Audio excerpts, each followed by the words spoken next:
Indian paranormal podcast अर्श और राहुल के साथ। Welcome to Indian Paranormal Podcast, a podcast about everything paranormal that you wanted to know but never did. मेरा नाम राहुल है और मेरे साथ है अर्श, जो कि खुद एक पैरानॉर्मल एक्सपर्ट है। मैं आपसे ये जानना चाहता हूँ कि हम लोग एक वेस्टर्न एजुकेशन के बैकग्राउंड से आते हैं और basically we are trained to be a sceptic. तो शायद हमारी पढ़ाई, हमारी समझ इस बात की इजाजत नहीं देती हम भूत प्रेत जैसी चीजों को। ये भूत प्रेत मैंने सुना है, हम लोग बचपन से फिल्में देखते आ रहे हैं, तरह तरह के सीरियल देखते आ रहे हैं, बट मैं कभी इसको लॉजिकली इसके साथ पीस नहीं बना पाया, कंसेंसस नहीं बना पाया। तो अगर मैं आपसे जानना चाहूँ in a very basic simple way, आप बहुत आसानी से अगर बता सके, मुझे समझा सके, तो आत्मा बेसिकली होती क्या है और क्या फर्क है आत्मा में, प्रेत में, भूत में, पिशाच में, जो अलग अलग चीजें, अगर फर्क है तो? राहुल, बिल्कुल फर्क है, क्योंकि बहुत सारे लोग, मैं इंग्लिश में ही समझा देता हूँ ताकि सबको बहुत इजी हो जाए। आत्मा, प्राणात्मा, जीवात्मा, अगर हम इसको छोड़ के बात करते हैं सोल और स्पिरिट की, ये बहुत लोगों को कंफ्यूजन होता है कि उसकी सोल चली गई, उसकी स्पिरिट को मैंने देख लिया। शायद आपने भी कई बार सुना होगा, ऐसे सुना है। एग्जैक्टली, मान के चलिए मैं आपसे पूछूं कि सोल और स्पिरिट में क्या फर्क होता है, तो आप बता पाएंगे? ऑब्वियसली मैं एक पैरानॉर्मल एक्सपर्ट नहीं हूँ, just curious mind, but I think जहाँ तक मुझे लगता है कि soul is a universal thing, spirit एक सब्जेक्टिव इंडिविजुअल थिंग होती है। This is just a raw understanding of it. So जितना मेरा एक्सपीरियंस है, अगेन मैं उतना ही कहूंगा जितना मुझे पता है। शायद दुनिया में इसके अलावा और भी बहुत कुछ हो, पर सोल और स्पिरिट के कॉन्सेप्ट को जब मैंने जाना, उसका कॉन्सेप्ट कुछ ऐसा था कि सोल बनती है 3 चीजों से: बॉडी, एनर्जी और हमारा माइंड। और स्पिरिट हमारा अनकॉन्शियस माइंड होती है, विच इज अनएक्सप्लोर्ड, जिसको कभी एक आम सी भाषा में हम आपको बोले, हमारे दिमाग के 3 हिस्से होते हैं: कॉन्शियस, सबकॉन्शियस और अनकॉन्शियस। तो हमारा जो कॉन्शियस और सबकॉन्शियस माइंड है वो हमारी सोल है, जिसको हम एक्सप्लोर कर पाए हैं। लेकिन जो हमारा अनकॉन्शियस माइंड है, जिसमें न जाने कितनी यादें भरी हुई है, वो हमारा स्पिरिट है, जो कि अनएक्सप्लोर्ड है। ये एक बहुत बड़ा डिफरेंस है सोल और स्पिरिट में, जो कि शायद बहुत कम लोग इसको नोटिस करते हैं, क्योंकि ये दोनों ही एक सी लगती है सबको। तो अर्श, जब इंसान की मौत होती है, जब उसका देहांत होता है, तो उसके शरीर से जो निकलता है वो क्या निकलता है? वो सोल निकलती है या वो स्पिरिट निकलती है? जब किसी इंसान को जलाया जाता है, कह सकते हैं जब उसका अंतिम संस्कार होता है, जब एक आखिरी वक्त होता है उसका, ऐसा कहा गया है कि जब हम मरते हैं, क्योंकि मरने के बाद की जिंदगी तो मैंने भी नहीं देखी है, टू बी वेरी ऑनेस्ट, लेकिन जो हमारे स्क्रिप्चर्स, जो हमारे वेदास कहते हैं, वो ये है कि अंतिम संस्कार के दौरान ऐसी ऐसी क्रियाएं होती हैं। शायद आपने कपाल क्रिया का नाम सुना होगा कभी, शायद आपने, कई सारे गाँव में ऐसी क्रियाएं होती हैं जहाँ पर इंसान के पैर में एक बड़ी सी कील गाड़ देते हैं। वहां पर ये सब एक रिचुअल है, अलग अलग तरीके के रिचुअल। लेकिन अगर मैं अंतिम संस्कार की डायरेक्ट बात करता हूँ आपसे, कि जब वो संस्कार हो जाता है तो उसके सर पर, उस शव के सर पर चंदन की लकड़ी से हल्का सा मारा जाता है, उसके अजना चक्र पर, जो कि हमारे माथे के बीचों बीच होता है, दोनों भाव के बीचों बीच होता है एक तरीके से, जहां से हमारी सारी यादें एक साथ संचालित होती हैं या चलती हैं। वो इसलिए मारते हैं ताकि मेमोरी जो है, जो इंसान की मेमोरी है, उसने अपने पूरे जीवन में जो मेमोरी कलेक्ट करी है, वो मरने के बाद उसके साथ ना जाए। कमिंग टू द टॉपिक, जब इंसान मर जाता है, उसका शरीर तो जला दिया गया, राइट? मैंने सोल और स्पिरिट के कॉन्सेप्ट को आप याद रखिएगा कि शरीर तो जला दिया गया, माइंड भी जल गया, तो बॉडी और माइंड तो चले गए, बची क्या? Energy. Energy and spirit, right? ये 2 चीजें बचती हैं। एनर्जीज को कभी ना डिस्ट्रॉय किया जा सकता है, ना ही बनाया जा सकता है, वो बस एक फॉर्म ले सकती है, ये हम सबने सुना है।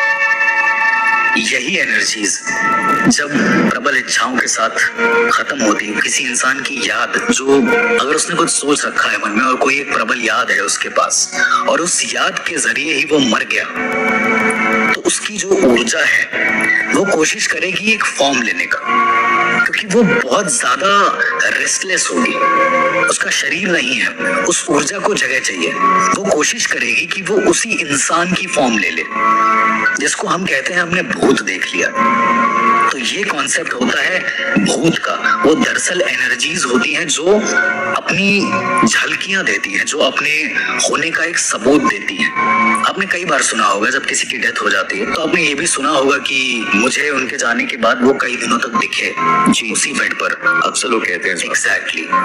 और मैं उस टॉपिक को कट करता हूँ और सीधा आता हूँ स्पिरिट के टॉपिक पे। स्पिरिट इस दुनिया से जाती है, जैसा कि गरुड़ पुराण में भी कई सारी चीजें वर्णित हैं, लेकिन मैं गरुड़ पुराण के कॉन्टेक्स्ट को ज्यादा आगे नहीं रखूंगा क्योंकि मुझे नहीं पता है। स्पिरिट इस दुनिया से जाती है और वो चली जाती है, वो रुकती नहीं है, उसे जाने में जितना भी समय लगे। हाँ, अंतिम क्रिया के दौरान आपने देखा होगा कि पैर के अंगूठे में सूत का धागा बांधा जाता है। जब भी कोई मरता है तो उसके दोनों पैरों के अंगूठे बांध दिए जाते हैं और उसके बाद उस इंसान को जलाने के लिए ले जाया जाता है। तो अगर मैं आपसे कहूं कि वो स्पिरिट का, उस स्पिरिट का वो एक यम पाश होता है, वो एक पाश होता है जिसे यमदूत लगाते हैं। क्योंकि जब उस पाश को लगाया जाता है, हमारी आम दुनिया में जब उस धागे को अंगूठे से बांधा जाता है तो जो पंडित होता है, जो मंत्र पढ़ता है, वो यमदूतों को बुलाने का पड़ता है और इसके बाद ही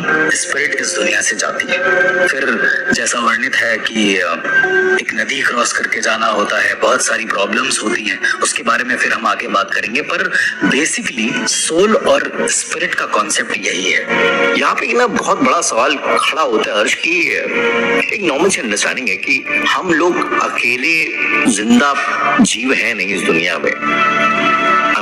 तमाम किस्म के जानवर हैं, तो जानवर मरता है और इसी मिट्टी में मिल जाता है। लेकिन जब हम इंसान मरते हैं, चाहे किसी भी धर्म का इंसान हो, जब इंसान मरता है तो उसमें तमाम किस्म की अंतिम क्रियाएं होती हैं। हमारे में हिंदुओं में अलग एक है, मुस्लिम्स में अलग है, क्रिश्चियनिटी में अलग है। तो अर्श की जो अंतिम क्रियाएं होती है, अभी आपने जस्ट एक कपाल क्रिया का भी मेंशन किया था और अनफॉर्चुनेटली मैंने भी रिसेंटली घर में कुछ डेथ्स वगैरह देखी है जी। तो ये अंतिम जो क्रियाएं होती हैं, इनका क्या सिग्निफिकेंस है? अगर ये ना की जाए तो फिर उसका परिणाम क्या होता है, नतीजा क्या होता है? मेरे हिसाब से उसका परिणाम तो कुछ नहीं होता है, लेकिन कहते हैं कि हर एक चीज का एक प्रोसेस है। Everything is a process. जो भी हो रहा है वो एक प्रोसेस में है। मेरा सवाल इसी में एक एड ऑन और है हर्ष कि प्रोसेस है, आपने जिस बात बोली, ये जो प्रोसेस है ये सिर्फ इंसान के इमोशनल सेंड ऑफ के लिए है कि इंसान क्योंकि भाई घर का वो करीबी मरा है तो उसको अच्छा फेयरवेल दे, सिर्फ इसलिए है, या इन चीजों के कोई एग्जिस्टेंशियल मीनिंग भी है? एनर्जी से भी इसका कुछ लेना देना होता है? एनर्जी से बिल्कुल लेना होता है। उसका एक सबसे बड़ा उदाहरण जब आप देखते हैं कि अंतिम क्रिया बड़े ही तरीके से की जाती है। बहुत सारे लोग कहते हैं कि अगर आप तरीके से नहीं करेंगे तो वो भटकेंगे, बहुत सारी बातें अलग अलग तरीके की। और आप अगर आम जिंदगी में उसी चीज को देखें, उदाहरण के तौर पे मुंडन तो आम इंसानों का भी होता है, राइट? कोई भी इंसान को अगर बाल में दिक्कत है उसने मुंडन करा लिया, इट्स ओके। पर वही मुंडन अंतिम संस्कार के दौरान भी होता है। वही मुंडन जब एक बच्चा पैदा होता है उसके 1.5 साल के बाद भी होता है। बालों का भी अपना एक सिग्निफिकेंस है, बाल अर्पण करने का। कहा जाता है कि हमारे शरीर में, जैसे कि टॉपिक चल रहा है पैरानॉर्मल और नॉर्मल का, तो हमारे शरीर में न जाने कितनी ऐसी चीजें हैं जो पैरानॉर्मल है। सुन के अजीब लगा? पैरानॉर्मल है बिल्कुल, शरीर के अंदर बिल्कुल विजिबल है, विजिबली पैरानॉर्मल। एग्जैक्टली। अब एग्जांपल देखिए होता है, या ये कह लें कि विजिबली पैरानॉर्मल कीपर है। उदाहरण के तौर पे सबसे बड़ा एग्जांपल है हमारे बाल, हमारे सर के बाल और हमारा पैर का अंगूठा। ओके, ये पैरानॉर्मल है आप कहना चाह रहे हैं? अगेन मैं फिर से कहूंगा कि paranormal is something which is beyond human readings. Okay, right? तो हमें वो बाल ही लगते हैं, लेकिन बहुत सारी ऐसी प्राचीन किताबों में ऐसा वर्णित है कि हमारे सर के बाल में और हमारे पैर के अंगूठे में सबसे ज्यादा ऊर्जा रहती है। उदाहरण के तौर पे आप किसी का पैर छूते हैं तो अंगूठा छूते हैं, राइट? आप कायदे से तो अंगूठा छूना चाहिए, लोग आमतौर पे घुटने उसे ऊपर से भी काम चला लेते हैं। लेकिन पैर का अंगूठा ही क्यों छूते हैं, मेरा ये सवाल अगर मैं आपसे पूछूं, हम लोग को उसी पर एक और सवाल आता है कि पैर का अंगूठा छूने पर जो सामने वाला इंसान होता है वो आपके सर पर हाथ रखकर आशीर्वाद क्यों देता है? वो आपके कान पर हाथ रखकर भी तो आशीर्वाद दे सकता है। Fair enough. तो क्या जवाब देना चाहेंगे as a normal person? I don't know Arsh, मुझे लगता है कि सर पे हाथ रखना क्रॉस कल्चर्स डिफाइन करता है, आई मीन सिग्निफाई करता है कि I care for someone. That's what I am saying कि जवाब है पर उतना सेटिस्फैक्टरी नहीं है। उतना सेटिस्फैक्टरी नहीं है। एग्जैक्टली। कल्चरल ज्यादा है, रियलिस्टिक है कि नहीं मुझे नहीं पता। And that's why it's paranormal.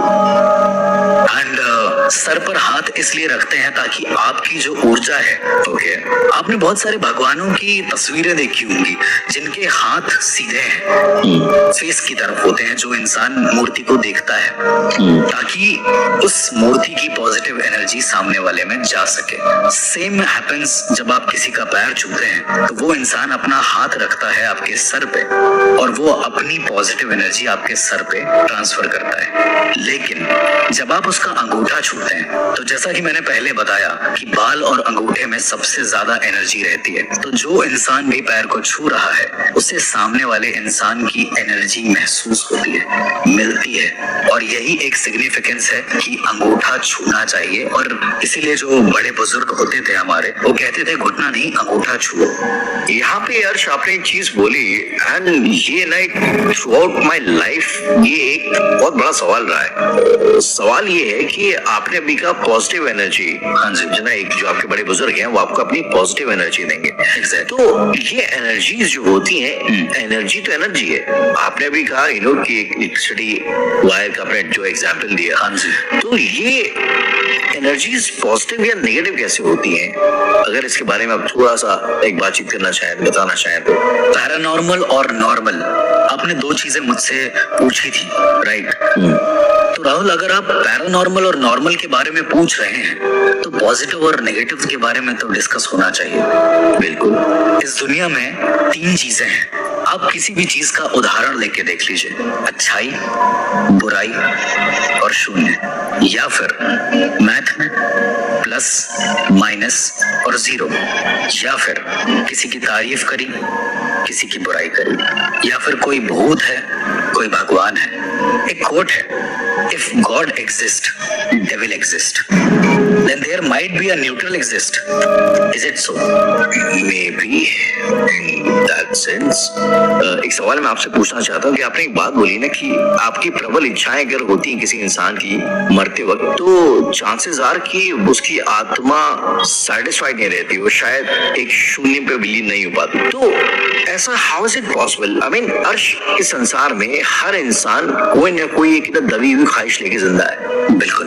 एक दबी हुई ख्वाहिश लेके शायद मर भी जाता है। इस संसार में फिर ऐसा कैसे पॉसिबल है कि कुछ लोग जो है भूत बनते हैं और कुछ लोग नहीं बनते? क्योंकि मैं ये मानने के लिए तैयार नहीं हूँ कि यार हर कोई एकदम सेटिस्फाइड मौत मरता है। मुझे लगता है कि इच्छाएं तो रहती हैं। बिल्कुल, मेरा भी यही मानना है और आपका सवाल बहुत जायज है। आई गेस आपने जो सवाल पूछा है वो लाखों लोगों के दिलों में ये सवाल चल रहा है, क्योंकि मुझसे भी लोग ये सवाल पूछते रहते हैं। मेरा सिर्फ एक ही जवाब होता है और वो जवाब है नियति, डेस्टिनी। Destiny, exactly. ये डेस्टिनी किस, अगर आप थोड़ा डेस्टिनी को एक्सप्लेन करना चाहें तो? डेस्टिनी को मैं आम भाषा में ही एक्सप्लेन करूंगा, क्योंकि मैं वैदिक लैंग्वेज के हिसाब से अगर एक्सप्लेन करने पे आऊंगा शायद बहुत लोग ना समझ पाए। तो आम भाषा में एक लंबा सा रास्ता है जिसकी आखिरी मंजिल पर हमें कोई प्राइज मिलने वाला है, कोई इनाम मिलने वाला है। हम उस रास्ते के शुरुआती दौर में खड़े हुए हैं। ओके, अब हमें उस रास्ते पर चलकर जाना है, ओके, आगे मंजिल तक, जो भी हमारी मंजिल है। लेकिन हमारे दोनों तरफ खाई है और हमारे पास जाने के लिए सिर्फ ये रोड है और कुछ भी नहीं। हाँ, साधन बहुत सारे हैं, जैसे कार है, साइकिल है, ये आपके ऊपर डिपेंड करता है कि आपको क्या कंफर्टेबल है। चलिए अब मैं इसी उदाहरण को लेकर आ जाता हूँ नियति के टॉपिक पे। ये जो सड़क है ये नियति है, ये कभी नहीं बदलेगी, ये ऑलरेडी ऊपर से लिखी जा चुकी है। प्लस आपके दिमाग में ये भी सवाल आ रहा हो कि जब सब कुछ लिख गया है तो कर्म करने की क्या जरूरत है? फिर इंसान काम करेगा ही क्यों? उसका सीधा सा फंडा ये है कि जब तक, जो मैंने बताया कि ये सड़क है, उसको उसकी मंजिल तक पहुंचना है उस इंसान को, तो जब तक ये इंसान कर्म नहीं करेगा, चलेगा नहीं, उस गाड़ी पे बैठेगा नहीं, कोई जतन नहीं करेगा, क्या वो अपनी मंजिल पे पहुंच पाएगा? पर ये जो मंजिल है, जिस मंजिल की आप बात कर रहे हो अर्श, ये इंसान तय करता है या ऊपर से कोई लिख के देता है कि तुम्हारी ये पर्पस है, तुम्हारी ये मंजिल है? अंतिम मंजिल तो मोक्ष है। हर इंसान को चाहिए होता है यार कि मरने के बाद उसे मोक्ष मिल जाए, आपने सुना होगा बहुत बार। तो मेरा सिर्फ इतना कहना है कि ये जो नियति है ये तय है, लेकिन कर्म हमें करना चाहिए सो दैट उस नियति की सड़क पर हम बड़े आराम से जा सके। हम गिरेंगे, हम उठेंगे, हम फिर चलेंगे, लेकिन चलना कभी रुकता नहीं। आपने देखा होगा जिंदगी कभी किसी के लिए रुकती नहीं है। ऊर्जाओं का भी कुछ ऐसा ही सिनेरियो है, और यही डिफरेंस है पैरानॉर्मल और नॉर्मल में।